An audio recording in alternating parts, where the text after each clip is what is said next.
Bismillahirrahmanirrahim. Assalamualaikum warahmatullahi wabarakatuh. Assalatu wassalamu ala rasulillah wa ala alihi wa sahbihi wa mawalah. Allahumma salli ala sayyidina Muhammadin salatan wa salaman daimaini mutalazimaini ila yaumil qiyamah. فيا أيها الحاضرون اتقوا الله حق تقاته ولا تموتن إلا وأنتم مسلمون. Hadirin jamaah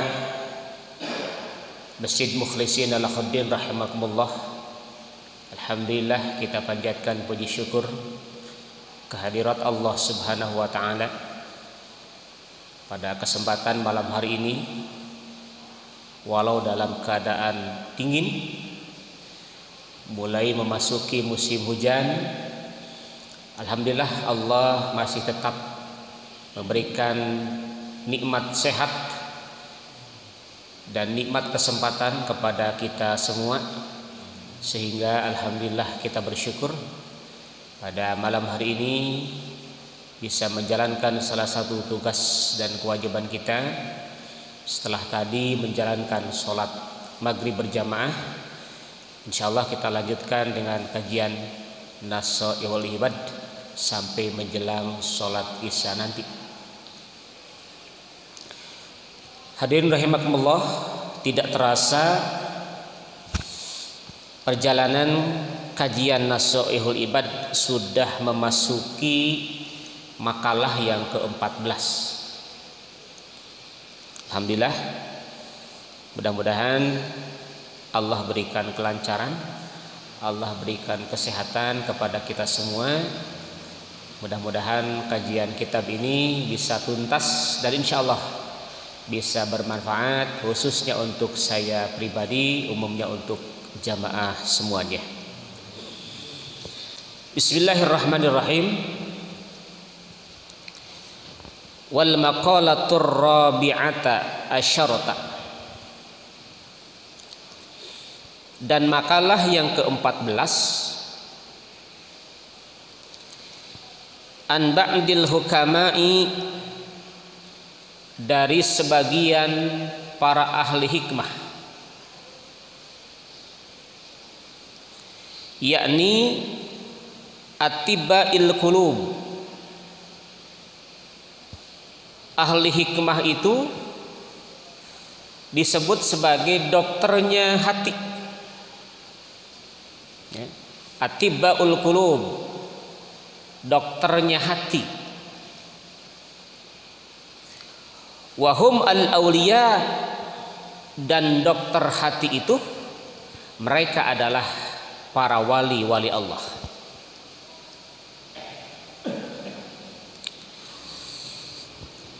Para ahli hikmah mengatakan dalam makalah yang ke-14 ini, man tawahhama, barang siapa yang berprasangka annalahu, sesungguhnya baginya, waliyan, terdapat seorang penolong, aula minallahi, yang lebih utama daripada Allah, maka kata para ahli hikmah, qallat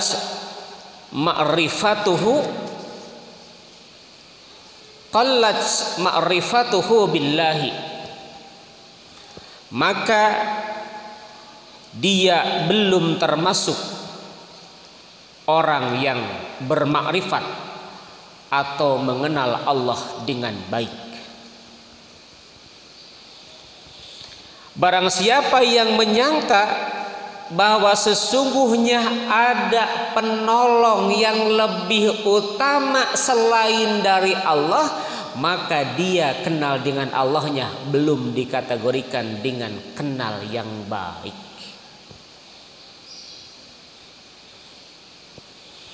Jadi kalau ada orang menyangka bahwa ada penolong yang lebih baik, ada penolong yang lebih utama daripada Allah,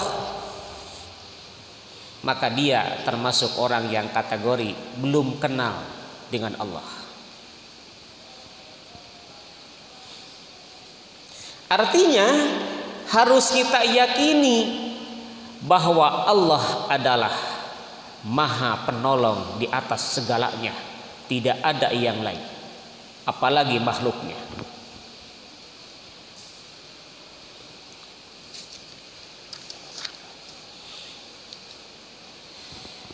Wal makna, dan maknanya,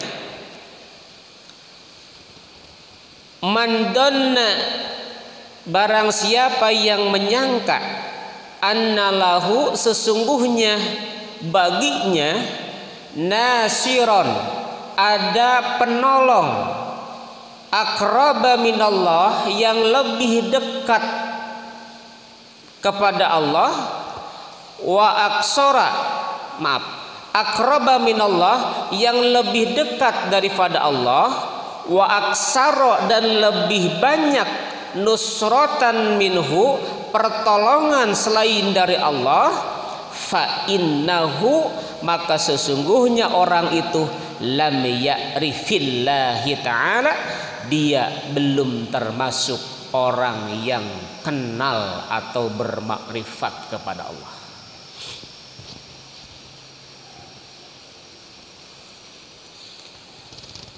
Jadi kita garis bawahi, barang siapa yang menyangka ada penolong yang lebih utama selain dari Allah, maka dia belum mengenal Allah.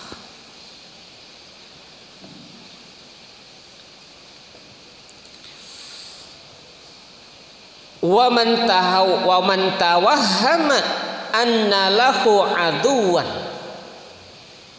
Selanjutnya, barang siapa yang menyangka annalahu, sesungguhnya baginya, aduan, ada seorang musuh, ada yang lebih gagah, yang lebih kuat min nafsihi, dari nafsu dirinya sendiri, khalaj ma'rifatuhu bin nafsihi, maka sedikit atau dia belum mengenal dirinya sendiri.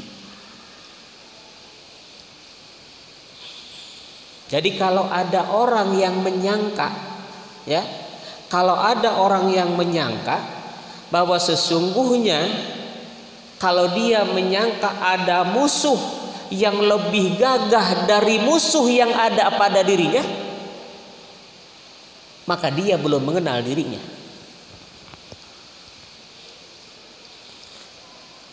Jadi kata para ahli hikmah ini mengatakan ada musuh yang lebih berat, ada musuh yang lebih besar, ada musuh yang lebih gagah.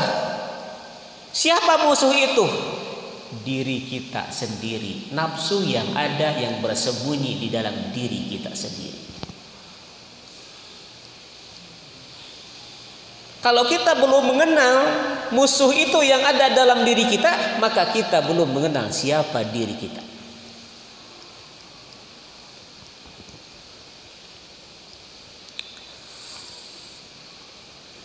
Yakni wa man donna, dan barang siapa yang menyangka anna lahu, sesungguhnya baginya aduan, ada musuh, aqwa, yang lebih kuat min nafsihi, dari nafsu yang ada dirinya. Nafsu apa?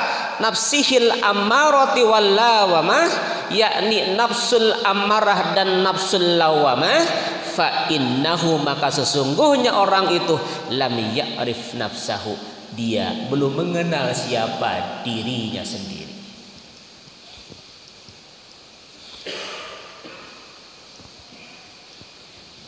Nafsu itu ada 3. Yang pertama nafsu amarah, yang kedua nafsu lawamah, yang ketiga nafsul mutmainnah. Apa perbedaannya? kalau nafsu amarah adalah nafsu manusia yang belum mampu dikendalikan. Kalau di dalam diri kita ada nafsu dan nafsu itu belum bisa kita kendalikan, artinya kita kalah sama nafsu, itulah nafsu amarah. Diri kita dikendalikan oleh nafsu, bukannya kita yang mengendalikan nafsu. Banyak orang yang melakukan kejahatan, perbuatan-perbuatan yang bertentangan dengan syariat Islam karena jiwanya, dirinya belum bisa mengendalikan nafsunya, sebaliknya nafsunya yang mengendalikan dirinya. Di dalam dirinya dia memiliki nafsu amarah, nafsu yang ada pada diri manusia yang belum bisa mampu dikendalikan. Yang kedua ada nafsul lawamah, yaitu nafsu yang ada pada diri manusia namun sedang proses dikendalikan.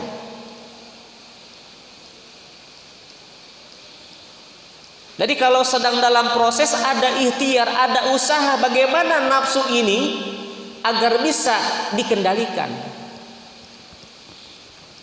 Kalau yang nafsu amarah ikhtiarnya kurang, tapi nafsul lawamah ikhtiarnya mulai bangkit, berproses dia untuk bisa mengendalikan nafsu itu. Dan salah satu ciri nafsu lawamah ini adalah ketika orang melakukan kejahatan, ketika orang melakukan keburukan, ketika orang melakukan hal-hal yang tidak baik, dalam dirinya terdapat penyesalan dan diingatkan oleh nafsu lawamah itu. Tapi kalau ada orang yang melakukan kejahatan, keburukan, kemunkaran, tidak ada sama sekali penyesalan dalam dirinya, itulah nafsu amarah dan nafsu lawamahnya sudah tidak berfungsi. Kemudian yang ketiga adalah nafsul mutmainnah, yaitu nafsu yang ada pada diri manusia yang bisa dikendalikan oleh kita. Kita yang mengendalikan nafsu, bukan nafsu yang mengendalikan kita.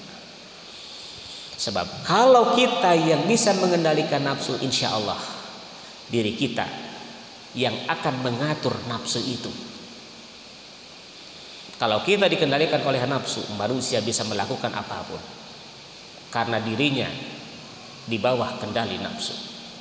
Kembali, barang siapa yang menyangka bahwa ada musuh yang lebih kuat daripada musuh yang ada dalam dirinya, maka dia belum mengenal dirinya.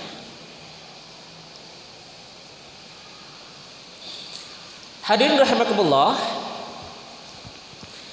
apa yang disampaikan oleh ahli hikmah ini ada dua kata kunci. Kata kunci yang pertama, tidak ada penolong yang lebih baik kecuali Allah. Satu, tidak ada yang penolong yang lebih baik kecuali Allah. Kita lihat dalam surat Ali Imran ayat 173. Sering kita baca, hasbunallah wa ni'mal wakil. Ada yang suka melengkapinya dengan kata-kata hasbunallah wa ni'mal wakil, ni'mal maula wa ni'man nasir. Yang kita garis bawahi adalah hasbunallah wa ni'mal wakil. Cukuplah Allah menjadi penolong bagi kami dan dialah sebaik-baiknya pelindung. Cukup Allah menjadi penolong. Jadi tidak ada penolong yang lebih utama daripada Allah. Allah lah cukup, hasbunallah. Cukup Allah yang menjadi penolong kita.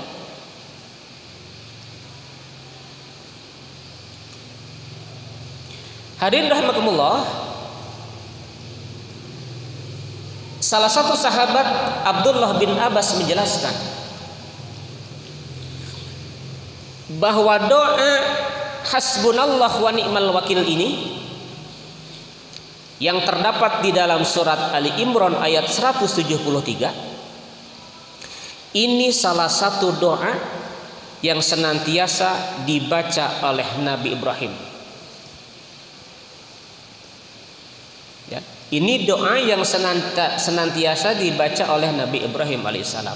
Terutama doa ini dibaca oleh Nabi Ibrahim alaihissalam ketika Ibrahim dilemparkan ke api, ya, dilemparkan ke api yang pada saat itu terjadi pada masa kerajaan Namrud. Sejarah telah mencatat di mana pada saat itu Ibrahim alaihissalam hidup pada masa penguasa Raja Namrud.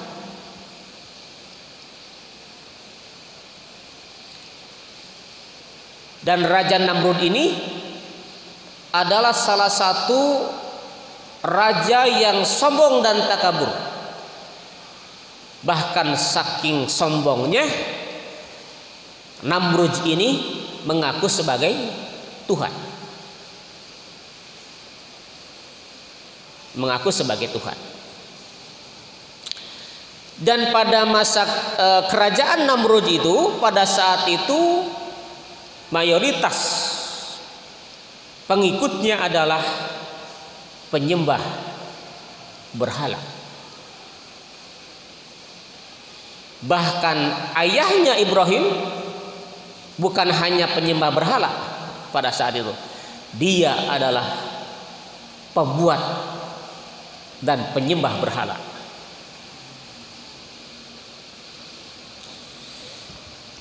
Dalam cerita itu jelaskan suatu hari Namrud dan pengikutnya ada tugas keluar kota.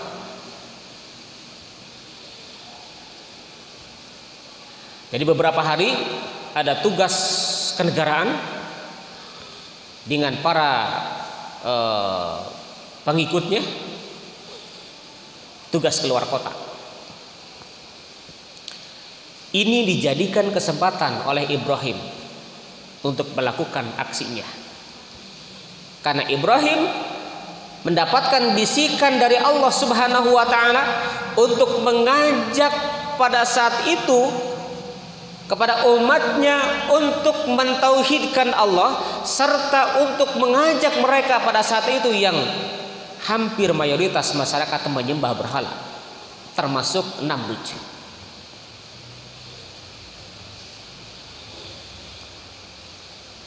Jadi Ibrahim mengajak untuk bertauhid kepada Allah serta meninggalkan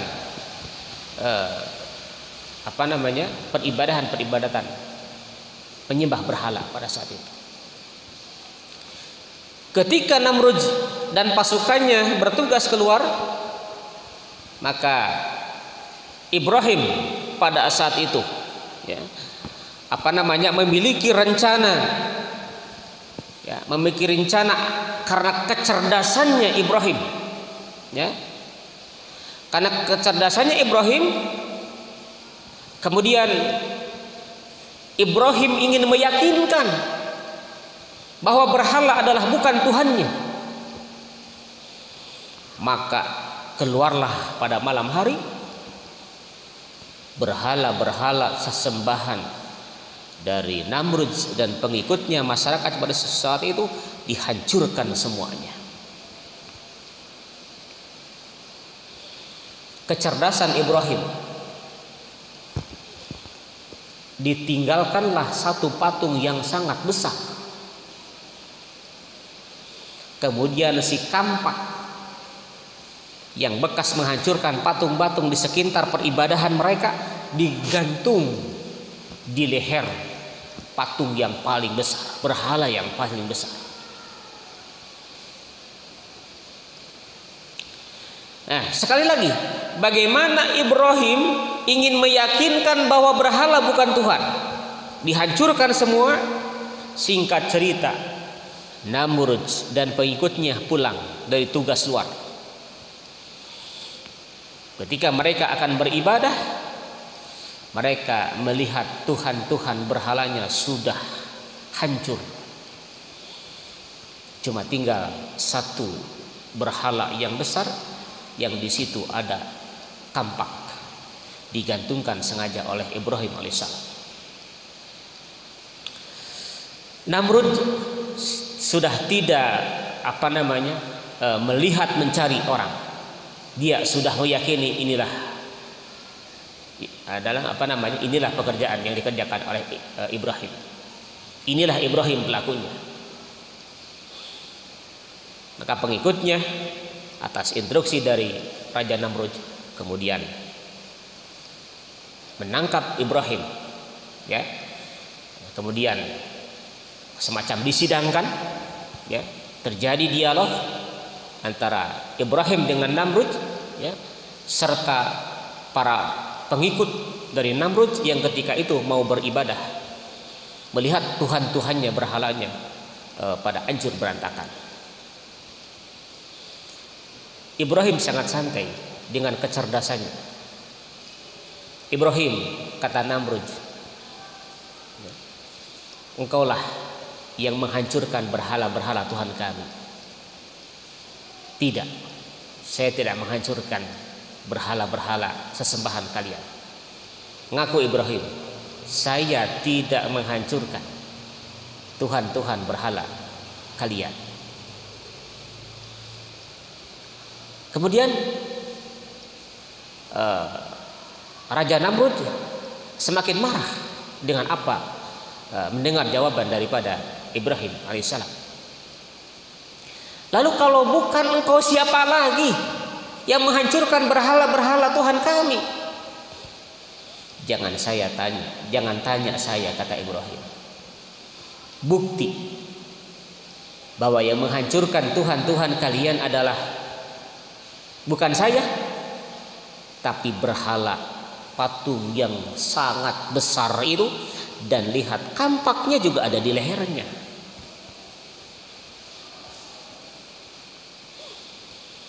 Ibrahim tidak mungkin berhala patung ini yang tidak bernyawa, yang tidak memiliki kekuatan, dapat menghancurkan berhala-berhala kecil yang ada di hadapan kami. Tidak mungkin, kata Ibrahim. Wahai Namrud dan pengikutnya, kalau memang bukan berhala yang besar ini yang menghancurkan Tuhan-Tuhan kalian yang di depan ini, kenapa kau sembah? Kenapa kau jadikan Tuhan? Mendapat jawaban itu bukannya menerima, marah besar Namrud. Instruksi kepada para pengikutnya untuk mengumpulkan kayu bakar sebanyak-banyaknya. Kemudian dibakarlah api itu. Ibrahim diikat, kemudian dilemparkan ke kobaran api itu. Kemudian atas izin Allah, dalam surat Al-Anbiya ayat 69, Allah mengatakan, "Qulna ya naru kuni bardaw wa salaman ala Ibrahim." Kami berkata, kata Allah, ya naru kuni bardaw wa salaman ala Ibrahim. Wahai api, dinginlah kau dan selamatkanlah Nabi Ibrahim. Tidak ada yang menjadi penolong, hanya Allah. Yang menyelamatkan Ibrahim Allah, yang menyelamatkan kita Allah, asal kita mau mengakui Allah sebagai Tuhan kita. Hasbunallah wa ni'mal wakil. Kata kunci yang kedua, kata para ahli hikmah tadi, tidak ada musuh yang lebih hebat, yang lebih kuat, kecuali musuh yang ada dalam diri kita. Apa itu? Nafsu yang ada di dalam diri kita. Itu nafsu yang lebih berat, nafsu yang lebih kuat, nafsu yang lebih besar.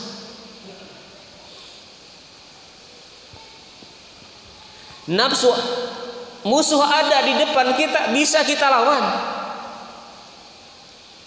Tapi nafsu yang ada dalam diri kita, kita sendiri yang harus mengalahkan nafsu itu.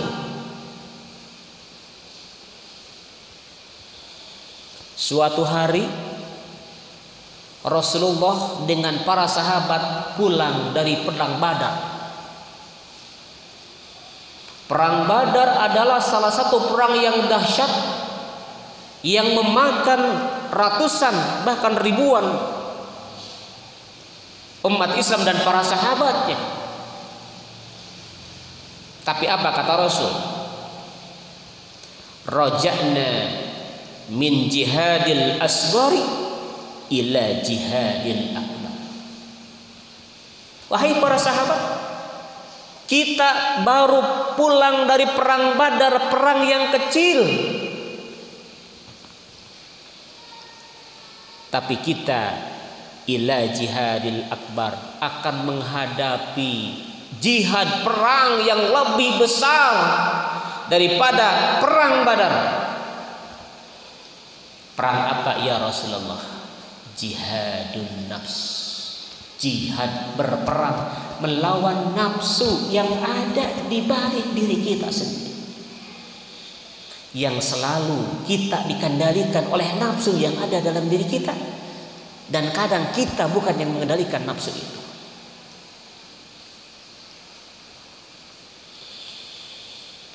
Dalam keterangan lain dijelaskan, afdhalul jihadi, jihad perang yang paling utama, ayyujahidar rajulu, jihadnya seseorang nafsahu wa hawahu.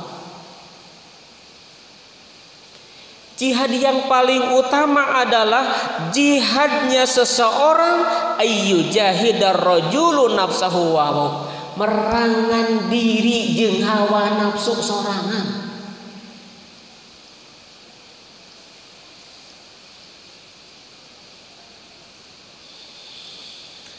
Kemudian keterangan yang ketiga, jihadul mar'i nafsahu,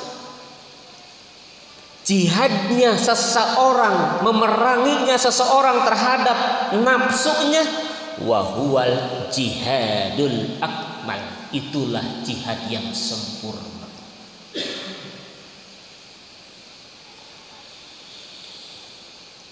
Hadirin rahimakumullah, itulah makalah yang ke-14.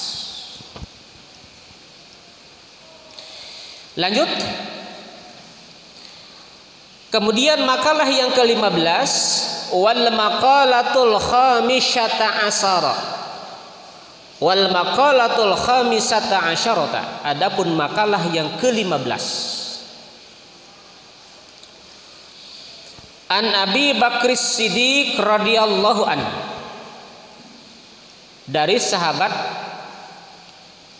Abu Bakar As-Siddiq radhiyallahu anhu.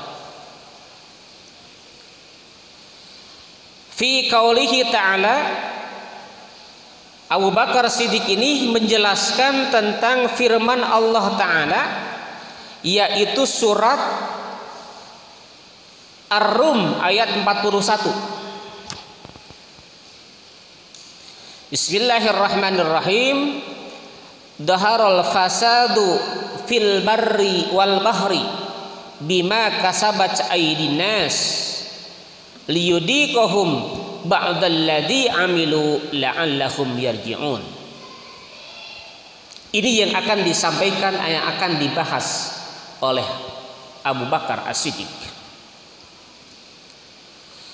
Dhaharal fasad, telah nampak kerusakan, fil barri wal bahri, di daratan dan di lautan,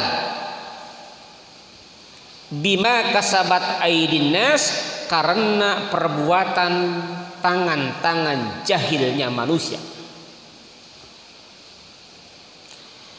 liyudhiqahum ba'dalladzi amilu. Allah menghendaki agar mereka merasakan apa yang mereka lakukan, apa yang mereka kerjakan, la'allahum yarji'un, agar mereka kembali kepada jalan yang benar. Dari ayat ini, surat Ar-Rum ayat 41 yang akan dibahas oleh Abu Bakar As-Siddiq adalah terkait dua kata. Yang pertama al-barri, yang kedua al-bahri. Apa artinya? Al-barri adalah daratan, wal bahri adalah lautan. Daratan dan lautan, kata al-barri dan kata al-bahri yang dikomentari oleh Abu Bakar As-Siddiq radhiyallahu anhu.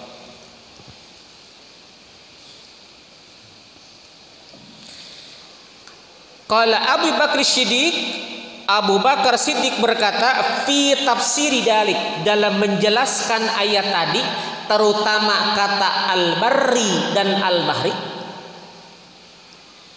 Abu Bakar As-Siddiq menjelaskan kata al-barri dan al-bahri, dua kata ini yang ada dalam surat Ar-Rum ayat 41.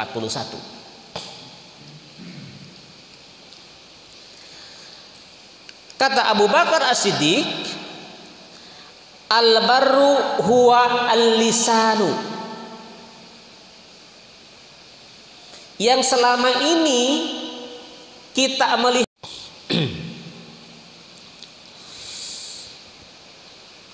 Kata Abu Bakar As-Siddiq, sekali lagi kata kuncinya biar hafal. Al-barru itu adalah lisan, al-bahru adalah hati.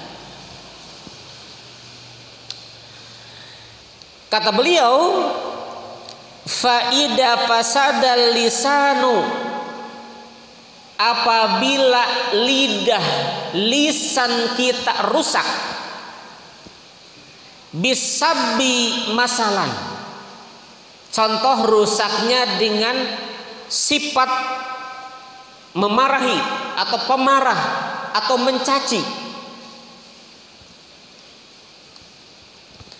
bakat alaihin nufusu, maka akan menangis jiwa-jiwa, ay al-ashkhasu min bani Adam, yakni jiwa-jiwa dari anak Adam. Artinya telah nampak kerusakan karena lisan kita yang memarahi, menggunjing, mencaci maki, memfitnah orang lain, sehingga orang lain menjadi menangis karena lisan kita. Nasihat yang sangat luar biasa. Intinya, rusaknya lisan adalah karena orang itu memarahi orang lain, mencaci maki, mencela, memfitnah, menggunjing, mengadu domba, sehingga orang lain menjadi menangis karena lisan kita yang tidak bisa kita jaga.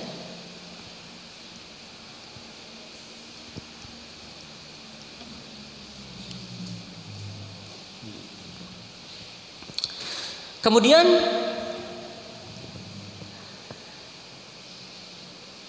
wa idza fasadal qalbu, tadi al-bahru diartikan qalbu. Kata Abu Bakar As-Siddiq, wa idza fasadal qalbu, apabila hati rusak dengan apa? Birriyai masalan, contohnya dengan riya. Hati kita dirusak dengan riya, telah nampak kerusakan karena lisan dan telah nampak kerusakan karena hati kita. Salah satu kerusakan hati kita diantaranya birriyai masalan, contohnya dengan sifat riya yang ada dalam diri kita.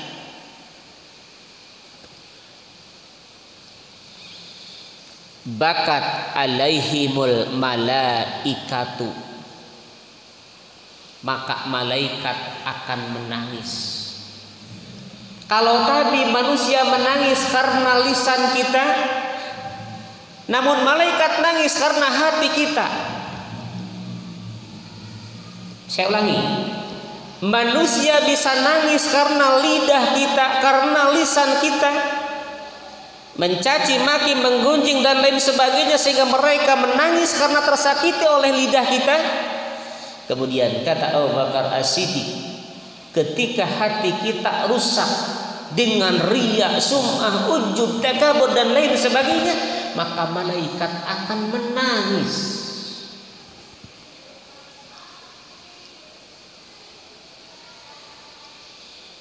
Artinya ruksaknya hati kita yang dikarenakan ujub, riya, takabur, kikir, hasud dan lain-lain, apabila hati manusia dihinggapi oleh penyakit-penyakit itu, maka malaikat akan menangis. Kenapa? Karena menyesalkan apa yang dilakukan oleh hati manusia itu.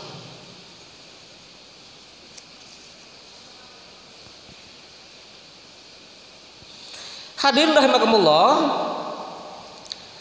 dalam sebuah pendapat dijelaskan, al-hikmatu fi annal lisana wahidun. Apa hikmahnya? Kenapa lidah kita satu?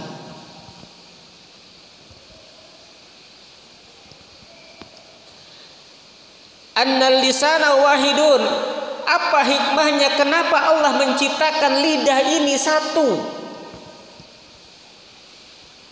Tidak seperti pendengaran dan penglihatan.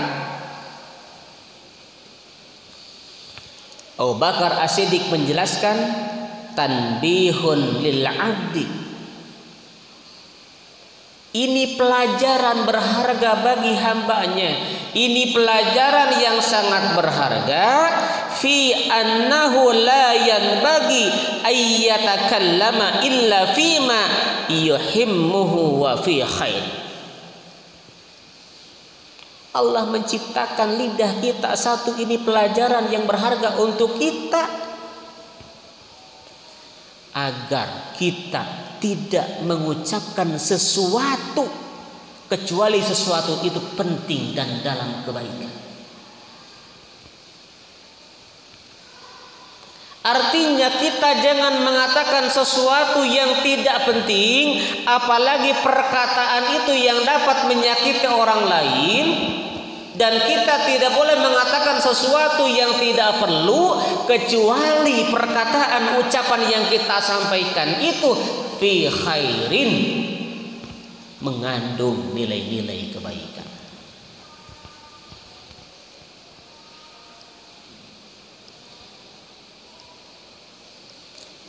Hadirin rahimakumullah, di akhir nasihatnya Abu Bakar As-Siddiq menjelaskan, li annal lisana dzakira bi kulli lugatin. Meskipun lisan itu berzikir dengan banyak bahasa, kana dzikruhu lil madhkuril wahid, namun tujuannya adalah tetap satu, yaitu Allah Subhanahu wa ta'ala.